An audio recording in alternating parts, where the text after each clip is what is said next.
Bonjour à tous. Alors, jour 7 de mémoire, expérience 7. On va s'intéresser à une question quand même assez intéressante.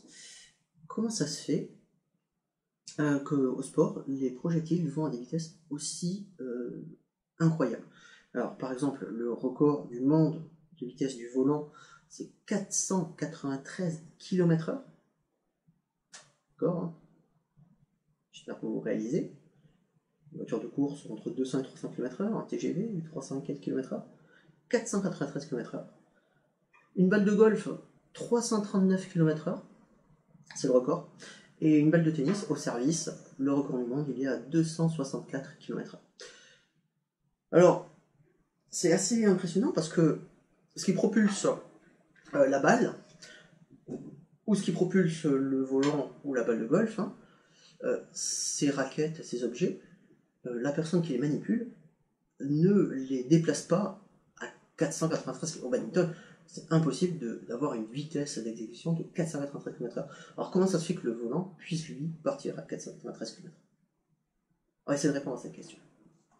Allez, c'est parti pour l'expérience. Alors, nouveau matériel, on va rester assez simple. Donc, je m'excuse pour le contre-jour, mais j'ai pas trop le choix, hein, l'exposition de mon appartement. Donc, les 3 balles, 2 tailles différentes. Alors, c'est pas la taille qui importe, c'est la masse, mais souvent les deux sont corrélés. Donc, un petit cochonnet, balle rouge, une balle de tennis, balle jaune, et un ballon de foot, voilà, ballon de foot. Alors, pour l'expérience, on va faire un petit numéro d'équilibriste. Bonne chance à tous. Il va falloir mettre les balles en équilibre les unes sur les autres. Alors, pour la balle de tennis sur le ballon de foot, ça ne devrait pas trop poser de problème, grâce aux coutures du cuir.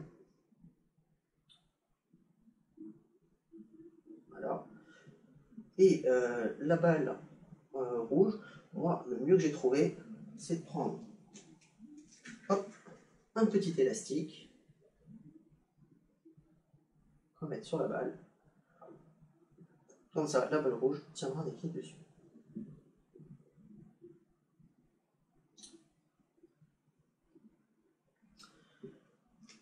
Et ensuite, ce qu'il va falloir faire, c'est lâcher les 3 en même temps, et de façon à ce qu'il n'y ait pas de décalage, ou que les 3 restent bien les unes au-dessus des autres. Alors, je vous engage à le faire dehors, pas dedans. Moi, j'ai pas trop le choix. Et ensuite, ne le faites pas trop haut. Lâchez à peu près un demi-mètre, ça devrait suffire. Déjà un demi-mètre, la réaction, vous allez voir, elle est assez impressionnante. Donc, plus vous allez lâcher de haut, plus ça sera violent. Dernière petite consigne, attention à vos yeux.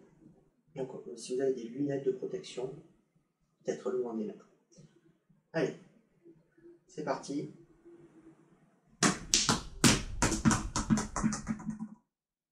Voilà.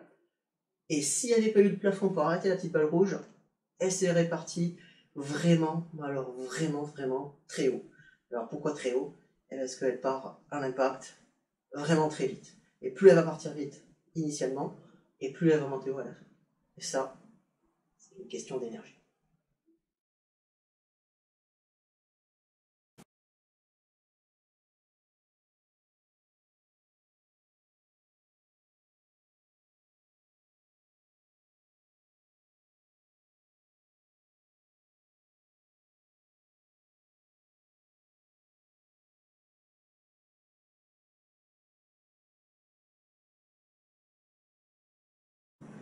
Bien, maintenant, il faut expliquer ça. Alors, on va commencer par la base de la base. L'énergie n'apparaît pas comme ça par magie, et elle ne disparaît pas. L'énergie, elle se convertit d'une forme à une autre, ou alors elle se transmet d'un objet à un autre. On pourrait reprendre la phrase de Lavoisier, rien ne se perd, rien ne se crée, tout se conserve. C'était pour la matière, pour la masse, lui qui avait introduit cette phrase, mais on peut la reprendre pour l'énergie. Et d'ailleurs, c'est le cœur du premier principe de la thermodynamique, conservation d'énergie. Alors prenons d'abord une balle, puis après on verra avec 2 balles, puis peut-être avec 3 balles. Mais une fois qu'on a compris avec 2 balles, rajouter 3, 4, 5 balles, c'est plus que du formalisme. Quand je soulève un ballon de foot, il faut bien comprendre qu'il y a un transfert d'énergie de ma personne vers le ballon de foot. En le soulevant, ça me demande un effort, ça me demande de l'énergie que moi je perds et que le ballon gagne. Le bilan fait qu'il n'y a pas eu de création d'énergie. Le ballon, cette fois-ci, une fois en hauteur, possède de l'énergie potentielle de pesanteur. On note PP, potentiel de pesanteur, énergie potentielle de pesanteur, et qui est égal à MGH, la masse du ballon, fois la constante de pesanteur terrestre, petit g, qui vaut 9,81 environ, et la hauteur par rapport à un point d'origine. En général, on prend le sol. Donc si on prend le sol comme origine, une fois au sol, le ballon n'a pas d'énergie potentielle. Une fois monté, il a l'énergie potentielle basée sur l'énergie que moi je lui ai donnée pour le soustraire à l'attraction terrestre. Quand je lâche ce ballon, il perd son énergie potentielle puisqu'il diminue de hauteur, mais il gagne de l'énergie cinétique. L'énergie liée à sa vitesse. Sa vitesse augmente, il a de plus en plus d'énergie cinétique. Du coup, l'énergie potentielle se convertit en énergie cinétique. Au moment du rebond, très compliqué, on ne va pas rentrer dans le détail. Quand il touche le sol, la vitesse devient nulle, on a une fraction de seconde, l'énergie cinétique devient nulle, et cette énergie n'a pas disparu, elle est convertie en énergie élastique, énergie de compression au niveau du ballon.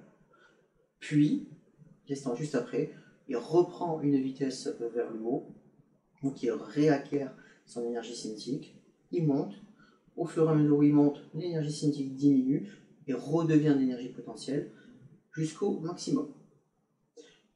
Alors ici, petit problème, le ballon ne remonte pas à la même hauteur qu'origine. Pourquoi? Parce qu'il y a une perte d'énergie, et attention, elle n'a pas disparu. Cette énergie s'est convertie en énergie de frottement, en énergie thermique, de chaleur, que donc le ballon a perdu. Donc la différence de hauteur, la différence d'énergie entre le départ et l'arrivée, cette perte, ce qu'on nomme communément dans les chocs le coefficient de restitution du choc. Donc on voit là qu'on a à peu près ça de différence. Si je prends la balle de tennis, on a à peu près la même chose. Voilà. Elle a aussi un coefficient de restitution. Et si je prends le petit cochonnet, alors là c'est terrible, puisque lui, il rebondit quasiment pas. Donc au moment du choc, il perd quasiment toute son énergie. Je dis bien, lui, il perd son énergie, l'énergie n'est pas perdue au total. Alors maintenant, voyons ce qui se passe, un peu plus en détail, avec le ballon. Je lui donne une énergie potentielle. Cette énergie se transforme en énergie cinétique, puis qu'il rebondit, il reverse son énergie cinétique, il remonte, et s'il n'y avait pas toutes ces pertes, il remonterait exactement à la même hauteur qu'au départ. Et on va se passer dans ce cas-là pour simplifier un petit peu les choses.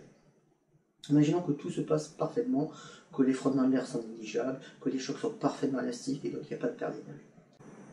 Passons à deux balles. Alors, je vais faire avec les deux petites balles parce que le ballon est un peu encombrant. Je les lève. Elles acquièrent chacune une quantité d'énergie potentielle qui dépend de leur masse. Je lâche. Cette énergie potentielle se convertit en énergie cinétique jusqu'au moment de l'impact où l'énergie potentielle devient nulle, ou quasiment pour la petite balle rouge, qui a encore un petit peu de hauteur, et l'énergie cinétique devient maximum.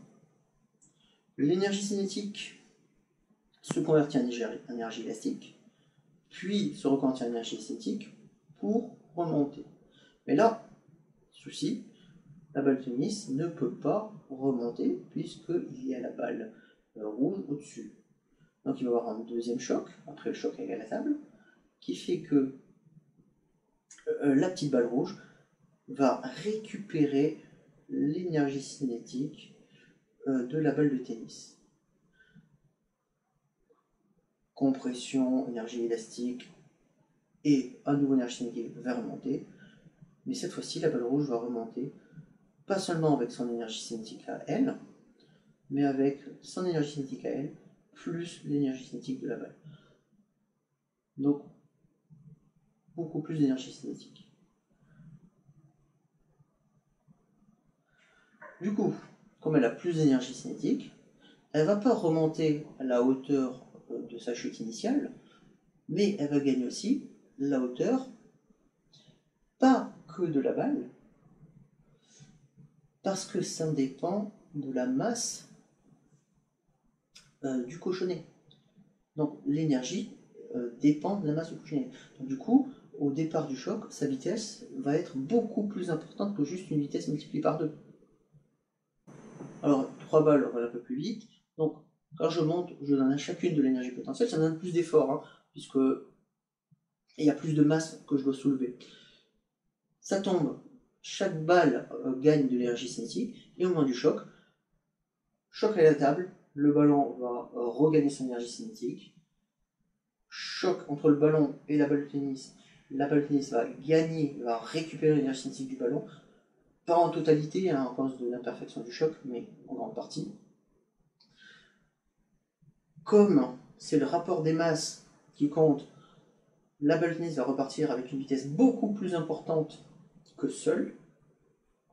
Puis troisième choc entre la balle rouge et la balle de tennis, et cette fois-ci, la balle rouge va récupérer l'énergie cinétique totale de la balle de tennis, qui était composée quand même de l'énergie cinétique d'elle-même et du ballon. Donc la petite balle va partir avec son énergie à elle, plus l'énergie de la balle de tennis, plus l'énergie du ballon de foot. Alors, idéalement, ça serait toute l'énergie du ballon, plus toute l'énergie de la balle de tennis, plus toute son énergie. En pratique, il y a toutes les petites déperditions d'énergie liées au choc qui sont pas parfaitement élastiques, mais tout ça reste suffisant pour avoir une réaction que vous avez vue qui est très très très très importante.